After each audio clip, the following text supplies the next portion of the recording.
Welcome to Algebra, Solving Systems of Equations Part 3, Elimination. In this lesson, another technique for solving systems will be explored, a process called elimination.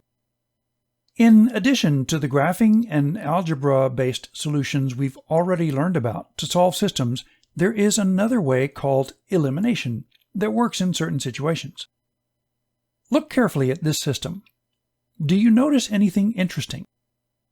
The x variables have the same coefficient, the value 8. When either x or y variable has the same coefficient, that is a clue that elimination can be used to solve the system.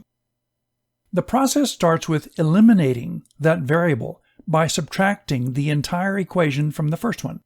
Essentially, we change the sign of each term to the opposite, and then add the resulting values, which leaves the x variable with a 0 coefficient, and the remaining equation containing only the y variable.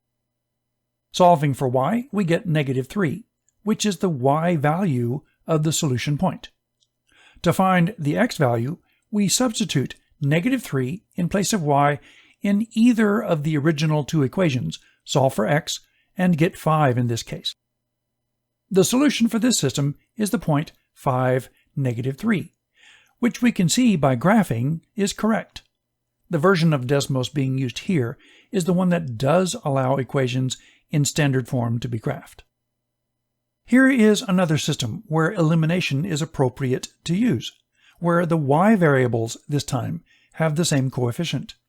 Again, we subtract the second equation from the first one, essentially making each term the opposite and then adding the terms to see that now the y variable has a coefficient of 0, effectively dropping it from the equation, leaving the x term to be solved, resulting in the value 10, the x value of the solution point. Substituting 10 into the original equation and solving for y yields the value -2 for y, giving the point 10, -2 as the solution, again proven by the graph. Here is a system where the x coefficients are opposite values, 5 and -5. In this case, we can just add the equations as is, which will effectively drop the x variable, leaving y to be solved for the value -8.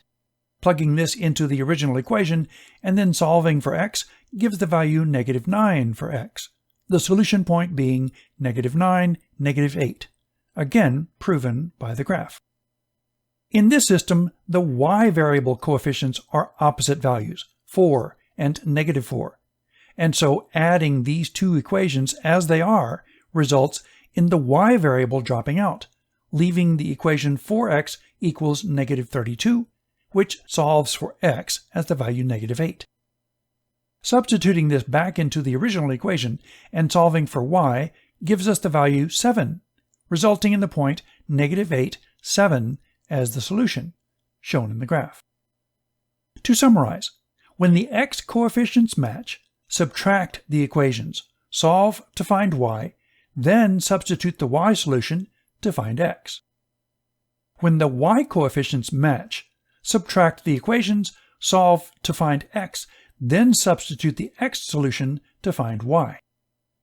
When the x coefficients are opposite values, add the equations as they are, solve to find y, then substitute the y solution to find x. When the y coefficients are opposites, add the equations as they are, solve to find x, then substitute the x solution to find y.